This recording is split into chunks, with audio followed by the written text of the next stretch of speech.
Hi friends, ಎಲ್ಲರೂ ಹೇಗಿದ್ದೀರಾ? I hope ಎಲ್ಲರೂ ಆರಾಮಾಗಿದ್ದೀರಾ ಅಂತ ಭಾವಿಸ್ತೀನಿ. ಬನ್ನಿ ಫ್ರೆಂಡ್ಸ್, ಇವತ್ತು ನಾನು ಒಂದು ಸಿಂಪಲಾಗಿ ಮತ್ತು ಟೇಸ್ಟಿಯಾಗಿ ಪಾಲಕ್ ಪನ್ನೀರ್ ಹೇಗೆ ಮಾಡೋದು ಅಂತ ತಿಳಿಸ್ಕೊಡ್ತಾ ಇದ್ದೀನಿ. ನಾನು ಒಂದು ಮುಕ್ಕಾಲು ಕಟ್ಟಷ್ಟು ಪಾಲಕ್ ಸೊಪ್ಪು ತೊಗೊಂಡಿದ್ದೀನಿ. ಆ ಪಾಲಕ್ ಸೊಪ್ಪನ್ನ ಇವಾಗ ನೀಟಾಗಿ ತೊಳ್ಕೊತಾ ಇದ್ದೀನಿ. ಅಂದರೆ ಸೊಪ್ಪು ಬೇಯಿಸ್ಬೇಕಾದ್ರೆ ನಾವು ಒಂದು ಸ್ವಲ್ಪ ಸೊಪ್ಪು ಮುಳುಗಷ್ಟು ಒಂಚೂರು ನೀರು ಹಾಕಬೇಕು. ಯಾಕಂದರೆ ಜಾಸ್ತಿ ನೀರು ಹಾಕಿದ್ರೆ ಟೇಸ್ಟ್ ಎಲ್ಲ ನೀರಲ್ಲೇ ಹೋಗ್ಬಿಡುತ್ತೆ. ನೋಡಿ, ಇವಾಗ ಸೊಪ್ಪೆಲ್ಲ ಸೋಸ್ಕೊಂಡೆ ಅದು ಸೊಪ್ಪು ಮೇಲೆ ಒಂದೇ ಒಂದು ಸ್ವಲ್ಪ ನೀರು ಹಾಕ್ಬಿಟ್ಟು ಈಗ ಬೇಯಕ್ಕೆ ಇಟ್ಟಿದ್ದೀನಿ. ಅಂದರೆ ಜಾಸ್ತಿ ನೀವು ಪಾಲಕ್ ಪನ್ನೀರ್ ಮಾಡಬೇಕಾದ್ರೆ ಸೊಪ್ಪು ನೀರು ಸಪ್ರೇಟು ಬೇಯಿಸಿದ ನೀರು ಅದಕ್ಕೆ ಹಾಕಬೇಕು. ನೋಡಿ, ಇವಾಗ ಒಲೆ ಮೇಲೆ ಒಂದು ಸ್ವಲ್ಪ ನೀರು ಹಾಕಿ ಪಾಲಕ್ ಸೊಪ್ಪನ್ನ ಬೇಯಕ್ಕೆ ಇಟ್ಟಿದ್ದೀನಿ. ಬೇಯಿಸೋದು ಅಂದರೆ ತುಂಬ ಜಾಸ್ತಿಯಾಗೂ ಬೇಯಿಸಬಾರ್ದು.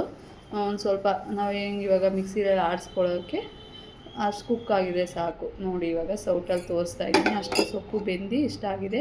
ನೀರು ನೋಡ್ತಾ ಇದ್ದೀರಾ, ನಾನು ಜಾಸ್ತಿ ನೀರು ಕೂಡ ಹಾಕಿಲ್ಲ. ಇವಾಗ ರುಬ್ಕೊಳ್ಳೋಕ್ಕೆ ನಾನು ಅದೇ ನೀರನ್ನ ಹಾಕ್ಕೊಂಡು ರುಬ್ಕೊತೀನಿ. ಆ ನೀರನ್ನ ನಾನು ವೇಸ್ಟ್ ಮಾಡಲ್ಲ. ಮತ್ತು ಇವಾಗ ಬನ್ನಿ, ಇವಾಗ ನೋಡಿ, ದಪ್ಪದು 3 ಈರುಳ್ಳಿ, 1-2 ಟಮೋಟ, 1 ಇಂಚ್ ಶುಂಠಿ, 1 ಗೆಡ್ಡೆ ಬೆಳ್ಳುಳ್ಳಿ, 1-2 ಲವಂಗ, 1-2 ಚಕ್ಕೆ ತೊಗೊಂಡಿದ್ದೀನಿ. ಅದನ್ನ ಇವಾಗ ಮತ್ತೆ ಬಾಣಲಿಲಿ ಫ್ರೈ ಮಾಡೋಕ್ಕೆ ಅಂತ ಒಲೆ ಮೇಲೆ ಬಾಣಲಿ ಇಟ್ಟಿದ್ದೀನಿ. ಈಗ ಬಾಣಲಿ ಬಿಸಿ ಆದಮೇಲೆ ಎಣ್ಣೆ ಹಾಕ್ಕೋತಾ ಇದ್ದೀನಿ. ಇವಾಗ ನಾವು ಮಸಾಲೆ ಐಟಮ್ ಏನೇನು ಇಟ್ಟಿದ್ದೋ ಈರುಳ್ಳಿ, ಬೆಳ್ಳುಳ್ಳಿ, ಚಕ್ಕೆ, ಲವಂಗ, ಟೊಮೊಟೊ ಅವೆಲ್ಲನೂ ಇವಾಗ ನಾವು ಫ್ರೈ ಮಾಡ್ಕೋಬೇಕು. ನೋಡಿ, ಇವಾಗ ಈರುಳ್ಳಿ ಹಾಕಿದ್ದೀನಿ. ನಾನು ಈರುಳ್ಳಿ ದಪ್ಪದು 2 ಇಲ್ಲ 3 ಹಾಕೋಬೋದು. ನೋಡಿ, ಈರುಳ್ಳಿನೆಲ್ಲ ಫ್ರೈ ಮಾಡ್ತಾನೆ.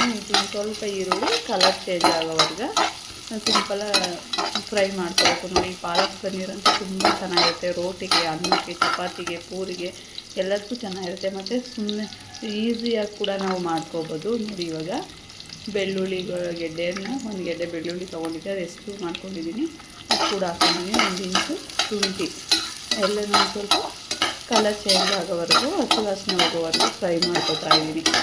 ಬ್ಯಾಚುಲರ್ಸ್ ಕೂಡ ಪಾಲಕ್ ಪನ್ನೀರನ್ನ ನೀವು ಆರಾಮಾಗಿ ಮಾಡಿಕೊಂಡು ತಿನ್ಬೋದು. ಮತ್ತು ನಾನು ಈ ಪಾಲಕ್ ಪನ್ನೀರ್ಗೆ ಯಾವುದೇ ಫ್ರೆಶ್ ಕ್ರೀಮು ಏನು ಕೂಡ ಯೂಸ್ ಮಾಡ್ತಿಲ್ಲ. ಯಾವ ಫ್ರೆಶ್ ಕ್ರೀಮ್ ಇಲ್ಲದೆ ಕೂಡ ಯೂಸ್ ಮಾಡ್ಬೋದು. ಈ ಟೊಮೊಟೊ ಮತ್ತು ಒಂದು ಸ್ವಲ್ಪ ಸಾಫ್ಟ್ ಆಗೋವರೆಗೂ ಚೆನ್ನಾಗಿ ಫ್ರೈ ಮಾಡ್ಕೊತೀನಿ. ಅಂದರೆ ಸಿಪ್ಪೆ ಎಲ್ಲ ಸ್ವಲ್ಪ ಕಲರ್ ಬೇಯಬೇಕು. ಟೊಮೊಟೊ ಅಲ್ಲಿವರೆಗೂ ಫ್ರೈ ಮಾಡ್ಕೊತಾ ಇದ್ದೀನಿ.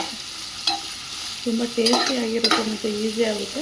ಒಂದು 1/2 ಅವರಲ್ಲೆಲ್ಲ ಕೂಡ ನಾವು ಇದನ್ನ ಪಾಲಕ್ ಪನ್ನೀರನ್ನ ಮಾಡ್ಕೋಬೋದು. ಅದು ನೋಡೋಕ್ಕೂ ತುಂಬ ಹಸಿರಾಗಿ ತುಂಬ ಚೆನ್ನಾಗಿರುತ್ತೆ.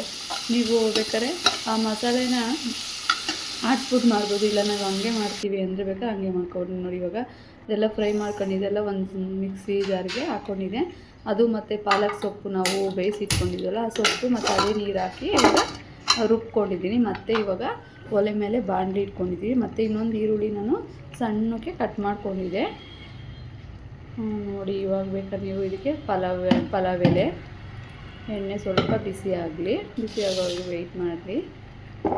ಅದೇ ಹೇಳ್ತಾ ಇದ್ದಲ್ಲ, ಬೇಕಾದ್ರೆ ಮಸಾಲೆ ನಿಮ್ಗೆ ಇಷ್ಟ ಆಗಲ್ಲ, ಮಸಾಲೆ ಯಾಕೆ ಮಾಡಿದ್ರೆ ಆ ಟೊಮೊಟೊ, ಈರುಳ್ಳಿ ಎಲ್ಲನೂ ಕೂಡ ನೀವು ಸಣ್ಣ ಕಟ್ ಮಾಡಿಕೊಂಡೇ ಮಾಡ್ಕೊಬೋದು. ಶುಂಠಿ, ಬೆಳ್ಳುಳ್ಳಿ ಎಲ್ಲನೂ ಜಜ್ಕೊಂಡು ಮಾಡ್ಕೊಬೋದು. ಇಲ್ಲ ಪರವಾಗಿಲ್ಲ, ನಾವು ಆ ಟೊಮೊಟೊ, ಈರುಳ್ಳಿ ಮಾತ್ರ ಹಂಗೆ ಹಾಕೊಂಡು ಶುಂಠಿ ಬೆಳ್ಳುಳ್ಳಿ ಪೇಸ್ಟ್ ಮಾಡ್ಕೊಂಡು ಹಾಕ್ಕೊಬೋದು. ಇಲ್ಲಾಂದರೆ ಶುಂಠಿ ಬೆಳ್ಳುಳ್ಳಿ ಜಜ್ಕೊಂಡು ಹಾಕ್ಕೊಬೋದು.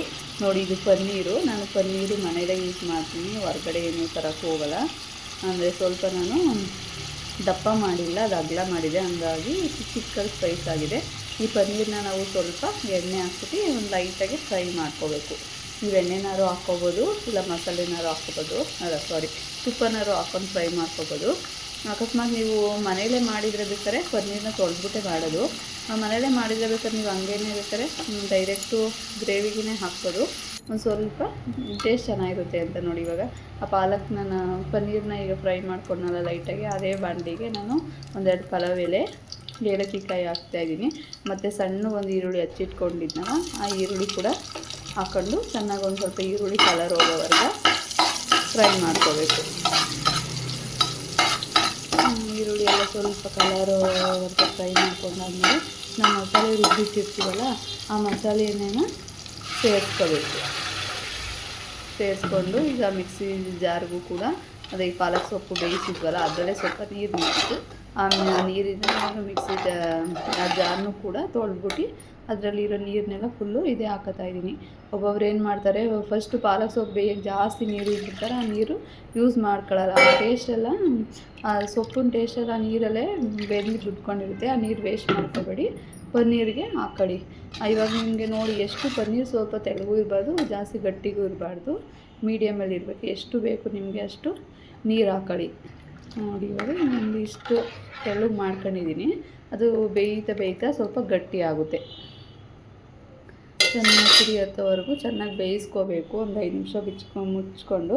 ನೋಡಿ ಇವಾಗೆಲ್ಲ ಕುದಿ ಹತ್ತುತ್ತಾ ಐತೆ. ನೀವೇನಾರ ಫ್ರೆಶ್ ಕ್ರೀಮ್ ಯೂಸ್ ಮಾಡ್ತೀನಿ ಅಂದರೆ ಫ್ರೆಶ್ ಕ್ರೀಮ್ ಹಾಕ್ಕೋಬೋದು. ನಾನು ಯಾವ ಫ್ರೆಶ್ ಕ್ರೀಮ್ ಕೂಡ ಯೂಸ್ ಮಾಡಲ್ಲ.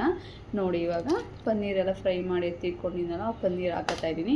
ನೀವು ಇಲ್ಲ ಹಾಲಿನ ಕೆನೆ ಇರುತ್ತಲ್ಲ, ಅದು ಒಬ್ಬೊಬ್ರು ಹಾಲಿನ ಕೆನೆನ ಎತ್ತಿ ಇಟ್ಕೋತಾ ಇರ್ತಾರೆ ಡೈಲಿ. ಆ ಹಾಲಿನ ಕೆನೆನೂ ಬೇಕಾದ್ರೆ ಚೆನ್ನಾಗಿ ಸ್ಮ್ಯಾಶ್ ಮಾಡಿಬಿಟ್ಟು ಫ್ರೆಶ್ ಕ್ರೀಮ್ ಥರ ಹಾಕ್ಕೋಬೋದು. ಇಲ್ಲಾಂದರೆ ಬಾದಾಮಿ ಇರುತ್ತಲ್ಲ, ಬಾದಾಮಿನೂ ಕೂಡ ಒಂದು ಸ್ವಲ್ಪ ನೀರಲ್ಲಿ ನೆನೆಸಿಟ್ಬಿಟ್ಟು ಅದನ್ನು ಕೂಡ ಮೇಲ್ಗಡೆ ಉದುರಿಸ್ಕೋಬೋದು. ಇಲ್ಲಾಂದರೆ ಫ್ರೆಶ್ ಕ್ರೀಮ್ ಹಾಕ್ತೀವಿ ಅಂದರೆ ಬಾದಾಮಿನ ಮಸಾಲೆ ಆಡಿಸ್ಕೊತೀವಲ್ಲ, ಅವಾಗ ಕೂಡ ನೀವು ಆಡಿಸ್ಕೋಬೋದು. ನೋಡಿ ಇವಾಗ ನಾನು ಪನ್ನೀರ್ ಹಾಕಿದ್ಮೇಲೆ ಒಂದು 5 ನಿಮಿಷ ಅಷ್ಟೇ ಬೇಯಿಸ್ಕೊತೀನಿ. ಅಂದರೆ ಆ ಪನ್ನೀರೇನು ಅಲ್ಲೇನು ಫ್ರೈ ಮಾಡಿರೋದ್ರಿಂದ ಇವಾಗ ಉಪ್ಪು ಹಾಕೊಂಡೆ ಟೇಸ್ಟ್ ಎಲ್ಲ ನೋಡ್ಬಿಟ್ಟು. ನೋಡಿ ಇವಾಗ ಇನ್ನೂ ಸ್ವಲ್ಪ ತೆಳ್ಳಗಿದೆ. ಇನ್ನೊಂದು 5 ನಿಮಿಷ ಬೇಯಿಸಿದ್ರೆ ಅದು ತುಂಬ ಗಟ್ಟಿಗೆ ಬರುತ್ತೆ. ನನಗಂತೂ ತುಂಬ ಇಷ್ಟ ಆಯಿತು ಮಾಡಿದ್ದು. ನೀವು ಟ್ರೈ ಮಾಡಿ ನೋಡಿ. ಮತ್ತು ಯಾರು ಹೊಸ್ದಾಗಿ ನನ್ನ ಚಾನಲ್ನ ನೋಡಿದ್ರೆ ಪ್ಲೀಸ್ ಲೈಕ್ ಮಾಡಿ, ಶೇರ್ ಮಾಡಿ ಮತ್ತು ಸಬ್ಸ್ಕ್ರೈಬ್ ಮಾಡ್ಕೊಳ್ಳಿ. ಅದ್ರ ಮೇಲೆ ನಾವು ಸ್ವಲ್ಪ ಕಸ್ತೂರಿ ಮೆಂತ್ಯ ಹಾಕ್ಬೇಕು, ಯಾಕಂದರೆ ಕಸ್ತೂರಿ ಮೆಂತ್ಯನ ಫ್ಲೇವರ್ಗೋಸ್ಕರ ಹಾಕೋದು. ನೋಡಿ ಇವಾಗ ಬಾದಾಮಿನ ನಾನು ಮಿಕ್ಸಿ ಜಾರಲ್ಲಿ ರುಬ್ಬಿಟ್ಕೊಂಡಿದ್ದೆ. ಒಂದು ಸ್ವಲ್ಪ ಹಾಲಿನ ಕೆನೆ ಮತ್ತು ಬಾದಾಮಿನ ಅದನ್ನು ಮೇಲ್ಗಡೆ ಹಾಕೋತಾಯಿದ್ದೀನಿ. ಯಾವ ಫ್ರೆಶ್ ಕ್ರೀಮ್ ಕೂಡ ಯೂಸ್ ಮಾಡಿಲ್ಲ ನಾನು. ನೋಡಿ ಪನ್ನೀರು ಹೋಮ್ ಮೇಡ್ ಪನ್ನೀರದ್ದು ತುಂಬ ಚೆನ್ನಾಗಿರುತ್ತೆ. ಮತ್ತು ಯಾರೋ ಪನ್ನೀರ್ ಮಾಡೋದು ವಿಡಿಯೋ ಬೇಕಂದರೆ ಕಮೆಂಟಲ್ಲಿ ತಿಳಿಸ್ಕೊಡಿ. ಓಕೆ ಫ್ರೆಂಡ್ಸ್, ಈ ವ್ಲಾಗ್ನ ಇಲ್ಲಿಗೆ ಎಂಡ್ ಮಾಡ್ತಾಯಿದ್ದೀನಿ.